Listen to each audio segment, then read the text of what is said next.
த்ரிஷாவிடமிருந்து விஜய் வெளியே வர வேண்டும் என்ற நைனா நாகேந்திரன் கருத்திற்கு தாவேகா பரப்புரை செயலாளர் நாஞ்சில் சம்பத் கடும் கண்டனம் தெரிவித்துள்ளார்.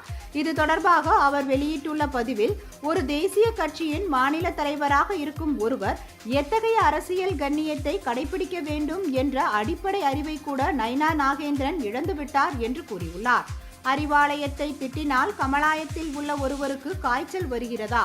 அறிவாலயமும் கமலாயமும் ஒரே லயமாகிவிட்டதா என்றும், 4 கோடி ரூபாய் சிக்கலில் சிக்கித் தவிக்கும் ஒரு நபர் அடுத்தவர்களுக்கு அறிவுரை கூறுவது இந்த ஆண்டின் மிகப்பெரிய நகைச்சுவை என்றும் தெரிவித்துள்ளார்.